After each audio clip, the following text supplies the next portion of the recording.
अवघा रंग एक झाला, रंगी रंगला श्रीरंग। अध्यात्म और मूल्यों से सजा कार्यक्रम रंग नवे जरूर सुने आपके अपने पसंदीदा रेडियो स्टेशन रेडिओ शिवनेरी पर 90.4 FM। आवाज तुमच्या आमच्या। रंगी रंगला श्रीरंग, अवघा रंग एक झाला। नमस्कार, मी शीतल भिसे तुमचे मनःपूर्वक स्वागत करत आहे रंग नवे या कार्यक्रमामध्ये। तुम्ही ऐकत आहात रेडिओ शिवनेरी 90.4 FM। आवाज तुमचा आमचा। श्रोतागण हो, मागच्या सत्रात मी सांगितलं होतं की पुढच्या भागात आपण ब्रह्माकुमारी संस्थेचे सेवा केंद्र सेंटर्स कसे उघडले याचा इतिहास ऐकूयात। हो, नक्कीच ऐकूया, पण त्याआधी ब्रह्माकुमारी संस्थेच्या शीलू दिदी यांनीही माउंट आबू येथील काही विशेषता आपल्याला सांगितल्या आहेत आणि त्या आपण ऐकूयात की तेथील विशेषता। तर तेथे खूप मोठे मोठे महाल आहेत चहूबाजूला, आणि जेव्हा गरमीचे दिवस असायचे एप्रिल मे जून, मग तेथील राजस्थान सौराष्ट्र गुजरातमध्ये जे राजे होते, राजाई होती ना खूप तेव्हा चहूबाजूला, मग हे राजे एप्रिल मे जूनमध्ये माउंट आबू येथे राहत असत। माउंट आबूला त्यांचे समर पॅलेसेस आहेत। मग गरमीच्या दिवसात जसं त्यांचं कॅपिटल म्हणजे माउंट आबू असायचं, मग असे आपापल्या शहरातून ते राजे लोक माउंट आबूला येत असत। मग तेथे Alwar palace, Bikaner palace, Jodhpur palace, Jaipur palace असे खूप सारे पॅलेसेस आहेत चहूबाजूला। तुम्ही पण श्रोतागण हो, माउंट आबूला आलात तर हे सर्व पॅलेसेस नक्की पहा बरं का।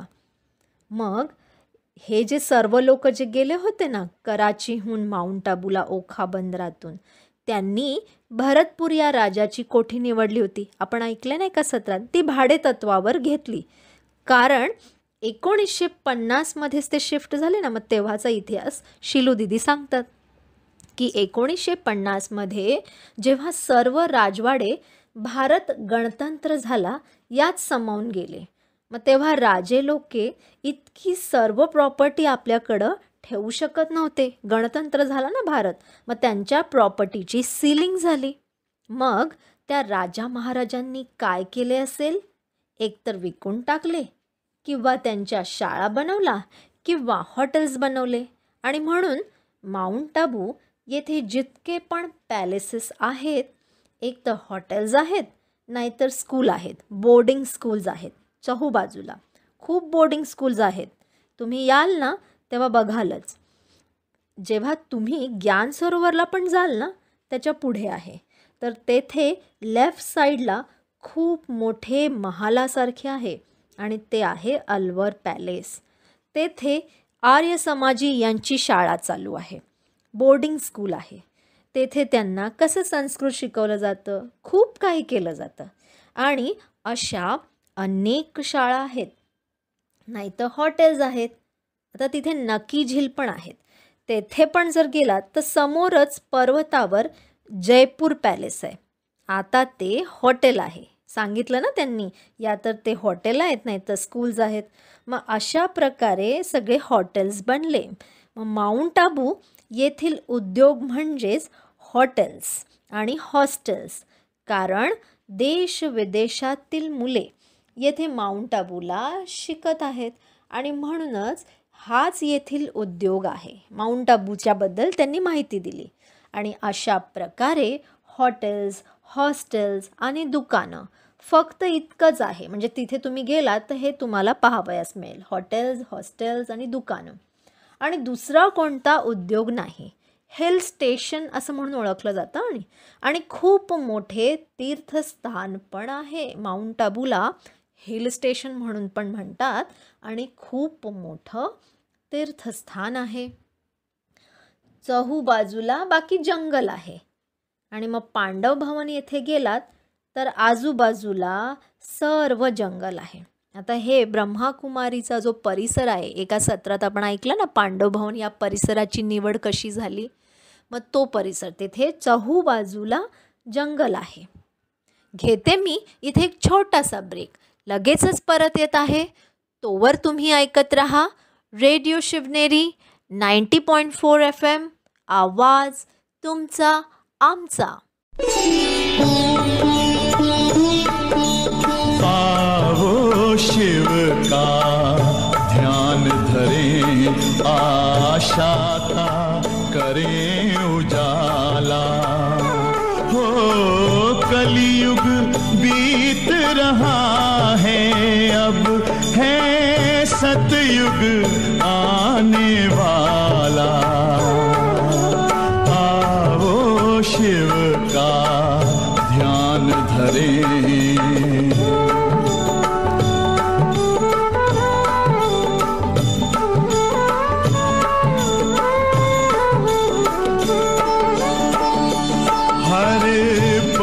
उसका ही ध्यान रहे, नश्वर तन का ना भान रहे.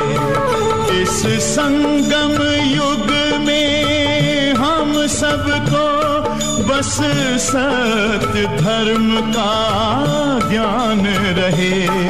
ईश्वरीय ज्ञान से भरा हुआ का प्याला. आओ शिव का ध्यान धरे.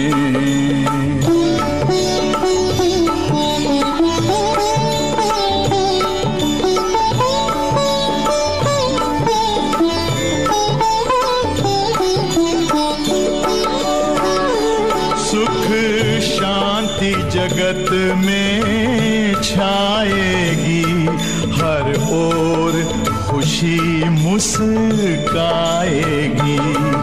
ये धरती स्वर्ग बन जाएगी, एक ऐसी घड़ी अब आएगी. लो ज्योति बिंदु का फैल रहा, चहूं और दिव्य उजियाला. शिव का ध्यान धरे, आशा का करें उजाला. हो कलयुग बीत रहा है, अब है सतयुग आने वाला. आओ शिव का ध्यान धरे, आशा का करें उजाला.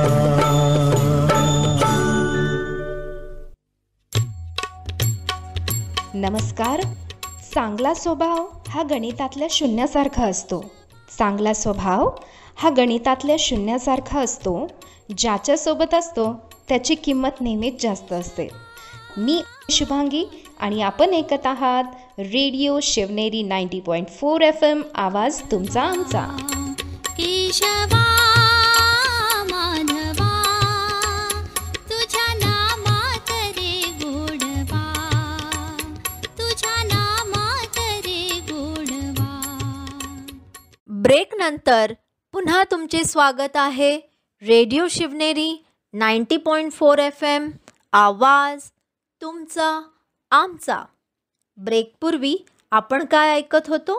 माउंट आबू हे हिल स्टेशन म्हणून ओळखलं जातं आणि खूप मोठे तीर्थस्थान पण आहे आणि बाकी चहूबाजूला जंगल आहे.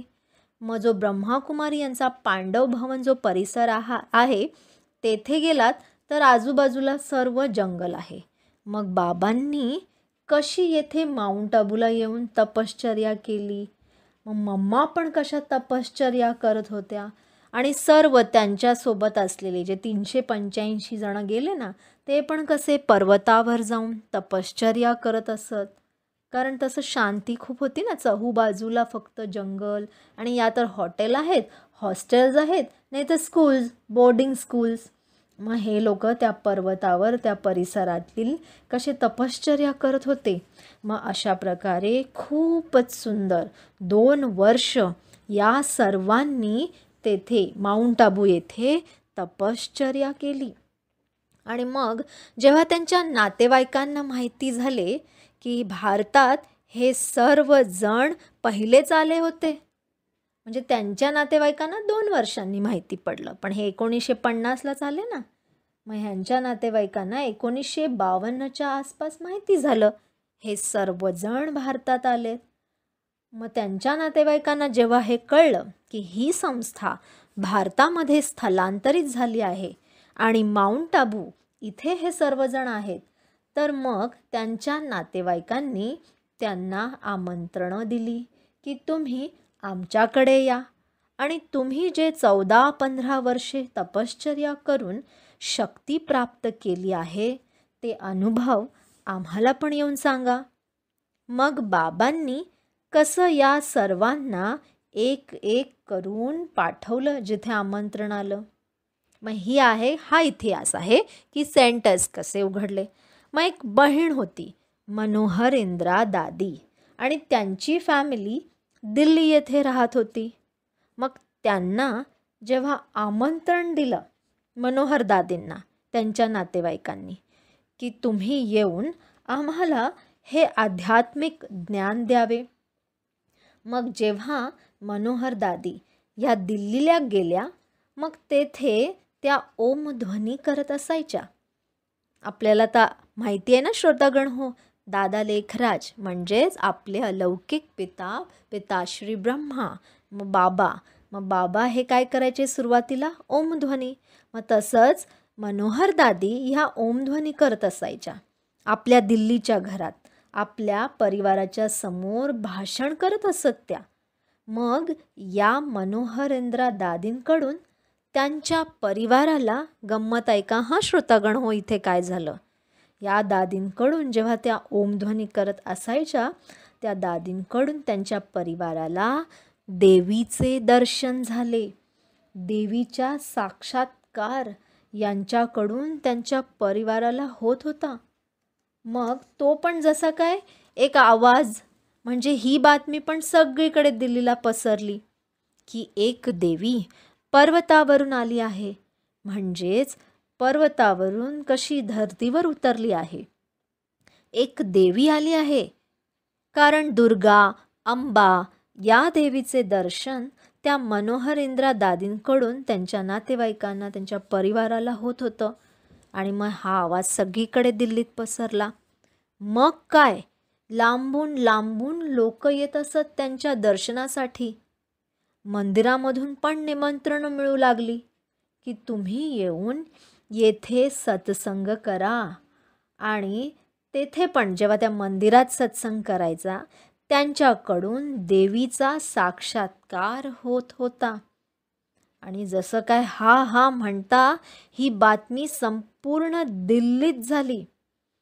कोणत्या सालातील ही गोष्ट आहे? 1952. बघा शिव परमात्मा यांची लीला. श्रोतागण हो, लक्षात येतंय सुरुवात करण्याआधी दादा लेखराज यांना कशी अनुभूती करवली, मग त्यांना स्वतःचा परिचय येऊन दिला आणि मग नंतर सगळ्यांना साक्षात्कार झाले श्रीकृष्णाचे, नवीन सृष्टीचे, महाविनाशाचे. मग सगळे समर्पित झाले आणि मग ह्या सगळ्यांनी 14 वर्ष कशी तपस्या केली. मग ह्यांचं रक्षण पण शिव परमात्म्याने कसं कराचीमध्ये केलं. अगदी सेकंड वर्ल्ड वॉर चालू होतं तरी पण त्या काळात त्यांच्या केसालाही धक्का नाही लागला. म्हणजे नावापुरते कराचीत होते, तिथे त्यांनी अभ्यासच केला, तपश्चर्या केली अगदी 14 वर्ष. आणि ही तपस्येची ती शक्ती जेव्हा ते भारतात परत आले माउंट आबू पर्वतावर, जिथे शास्त्रात सांगितलं जातं की ब्रह्माने सरस्वतीला वेदांचे ज्ञान दिले, तर ही तपश्चर्या त्यांनी पर्वतावर येऊन ही 2 वर्ष केली. ब्रह्मा बाबांनी तपश्चर्या केली, मम्मांनी केली, या सर्व जणांनी, हे जे 385 त्यातील ह्या दादी मनोहरेंद्रा. आणि मग नातेवाईकांना माहिती झाल्यावर कसं सगळ्यांनी आमंत्रणं दिली, तुम्ही जो अभ्यास केला, जी तपश्चर्या केली, हे ज्ञान आम्हाला येऊन द्या. मग बघा त्यांची ती तपश्चर्येची शक्ती, त्यांचा अभ्यास, त्यांनी ओमध्वनी करताच त्यांच्याद्वारे देवीचे दर्शन होऊ लागले. शिव परमात्म्याची ही लीला तुमच्या लक्षात येतंय का? हेच तर शास्त्राचं गायन आपण आज प्रत्यक्ष हे घडलेलं आपण ऐकतोय. किती भाग्यवंत आहोत आपण. घेते मी इथे एक छोटासा ब्रेक. पुन्हा परत येत आहे. तोवर तुम्ही ऐकत राहा रेडिओ शिवनेरी 90.4 FM. आवाज तुमचा आमचा.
सुना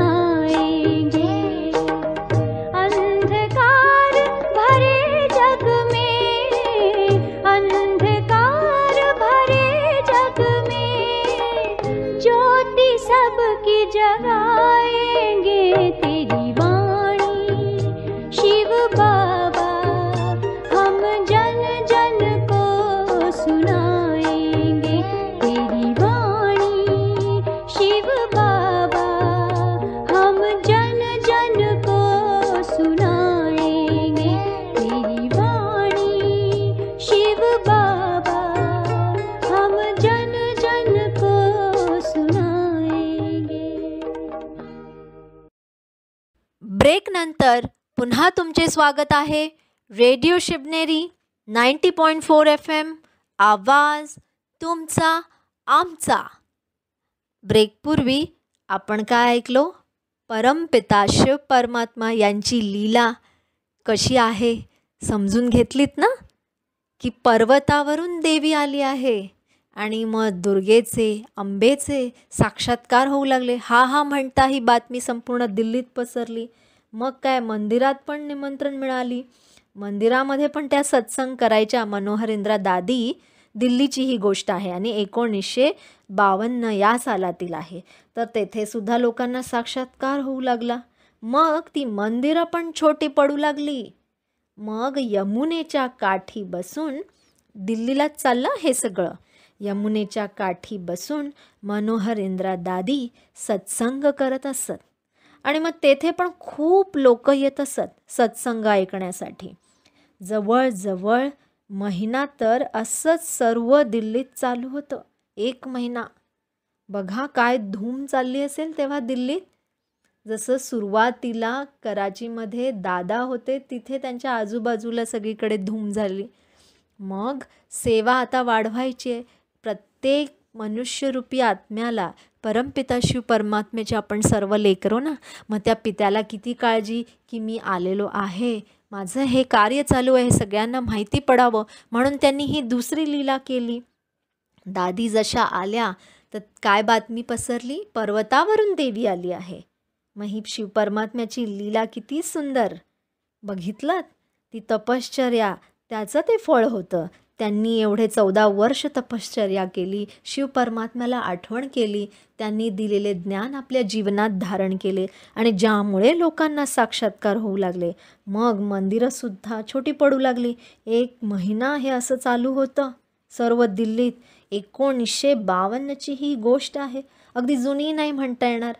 आता 1921 चालू आहे, 2021 सॉरी. मग नंतर जेव्हा या दादींनी विचार केला, आता तर मी परत माउंट आबूला जाणार, किती दिवस असं मी दिल्लीत राहणार, मला तर माउंट आबूला परत जायचं आहे. मग तेथील लोक बोलू लागले, तुम्ही जर येथून निघून गेलात तर मग आमचं काय होईल? मग त्यांनी काय केलं? हे सर्व पिताश्री ब्रह्मा बाबांना सांगितलं. लिहून पत्र त्यांनी की असं असं मला परत यायचं आहे, पण येथील लोक म्हणतायत तुम्ही निघून गेलात तर आमचं काय होईल? मग बाबा म्हणाले, पत्रात बाबांनी उत्तर दिलं, जर त्या लोकांची अशी इच्छा आहे की अजून तुम्ही तेथे राहा तर मग तुम्ही त्या लोकांना सांगा एक रूम विकत अथवा भाड्याने घ्या, मग मी इथे राहू शकते. कारण घरात असं परिवारासोबत असं किती दिवस राहणार? सत्संग कसा करणार? घरामध्ये पुरेशी जागा नसते ना. आणि एवढं मंदिर छोटं पडू लागलं. यमुनेच्या काठी बसायचे ते लोक, इतकी हजारो लोक दुरून दुरून येत होते ना. मग असं सत्संग किती दिवस करणार घरामध्ये? मग ते सगळेजण कोठे बसणार? मग त्यावर तेथील लोक म्हणाले, ठीक आहे, आम्ही रूम घेऊन देऊ. मग अशा प्रकारे 1952ला माउंट आबूच्या बाहेर प्रथमच दिल्ली येथे ब्रह्माकुमारी संस्थेचे प्रथम सेवा केंद्र सुरू झाले. हा आहे इतिहास. समजला का श्रोतागण? हो, दिल्लीला सुरुवात झाली आणि मग त्यानंतर भारताच्या कानाकोपऱ्यात ब्रह्माकुमारी संस्थेचे सेंटर्स सुरू होत गेले, चालू झाले. आणि मग त्या एरियातील लोक, त्या एरियातील लोक, अनेक भाऊ बहिणी तेथे येऊ लागले सेंटर्सवर. मग माउंट आबूला पण येऊ लागले. आणि मम्मा जगदंबा सरस्वती त्या पण चहूबाजूला सेवेसाठी जात असत. म्हणजे कसं, ईश्वराचा परिचय म्हणजे ही सेवा आहे ना, की परमात्म्याचा परिचय सर्व जनांमध्ये हा संदेश पसरवणे हेच आपलं प्रथम कर्तव्य आहे. की ईश्वर या सृष्टीवर आले आहेत आणि नवीन सृष्टीची स्थापना ते करत आहेत, ज्यासाठी हे सत्य ज्ञान, हे सत्य गीता ज्ञान ते देत आहेत. की स्वतःचा परिचय आपल्याला देत आहे की मी शरीर नसून शरीराला चालवणारी अजर अमर चैतन्य शक्ती आत्मा, मी ज्योतिबिंदू, मी प्राणऊर्जा. आणि माझे पिता आत्म्याचे परमपिता शिव परमात्मा, ज्यांनी दादा लेखराज यांचे अलौकिक नाव प्रजापिता ब्रह्मा ठेवून त्यांना माध्यम बनवून हे ज्ञान दिलं. ते प्रजापिता ब्रह्मा आणि जी 14 वर्षाची छोटी कन्या राधिका, तिचे अलौकिक नाव जगदंबा सरस्वती. मग कसं ते ईश्वराचं कार्य चालू आहे बघा. आणि मग त्याही चहूबाजूला सेवेसाठी जात होत्या. लखनौ येथे गेल्या मम्मा आणि तेथे पण त्यांचं खूप सुंदर भव्य स्वागत झालं. म्हणजे कुठे कुठे गेले ही माहिती शिलूदीदी देत आहेत की सेवा कशी झाली सुरुवातीला. 1952ला दिल्ली येथे कशी सुरुवात झाली, पहिलं सेवा केंद्र उघडलं. मग मम्मा जगदंबा सरस्वती ह्या पण जायच्या सेवेसाठी चहूबाजूला. कानपूरला गेल्या होत्या त्या आणि मग UPमध्ये पण त्या गेल्या. असं ब्रह्माकुमारी संस्थेचे खूप सेंटर सुरू झाले. साऊथमध्ये पण सुरू झाले, नॉर्थमध्ये पण सुरू झाले. चारी बाजूला असे सेंटर सुरू होत राहिले. अशी आहे ही सेंटर्सची कहाणी. सुंदर होती ना. ईश्वराचंच कार्य आहे ना. तोच इतका सत्यम शिवम सुंदर आहे तर त्याचं कार्यही तितकंच सुंदरच असणार ना. आज इथेच थांबत आहे. पुन्हा भेटूया पुढच्या भागात. तोवर तुम्ही ऐकत राहा रेडिओ शिवनेरी 90.4 FM. आवाज तुमचा आमचा. परमपिता शिव परमात्मा, परमपिता शिव परमात्मा, गाए जन जन की आत्मा, गाए जन जन की आत्मा, परमपिता शिव परमात्मा, परमपिता शिव परमात्मा.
शिव परमात्मा.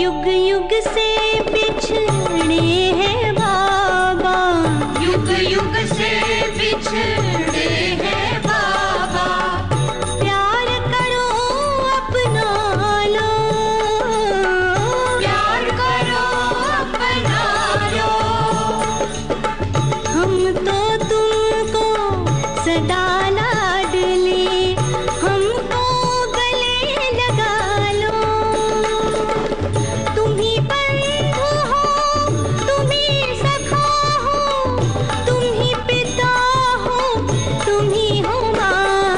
परम पिता शिव परमात्मा, परम पिता शिव परमात्मा, परम पिता शिव परमात्मा.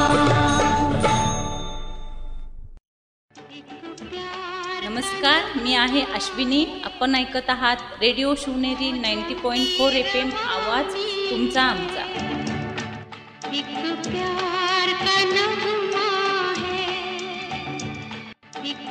नमस्कार, मैं हूं मंगेश. आप सुन रहे हैं रेडियो शिवनेरी 90.4 FM. आवाज तुमचा जिंदगी और कुछ भी नहीं, तेरी मेरी कहानी है। नमस्कार, मैं हूँ सुशील। आप सुन रहे हैं रेडियो शिवनेरी 90.4 FM, आवाज तुमचा आमचा। जिंदगी और कुछ भी नहीं, तेरी मेरी कहानी है। नमस्कार, मी आहे भारती. आपण ऐकत आहात रेडिओ शिवनेरी 90.4 FM, आवाज तुमचा आमचा. एक प्यार का नगमा है, मौजों की रवानी है, जिंदगी और कुछ भी नहीं, तेरी मेरी कहानी है। नमस्कार, मैं हूँ अतुल. आप सुन रहे हैं रेडियो शिवनेरी 90.4 FM, आवाज तुमचा आमचा. मौजों की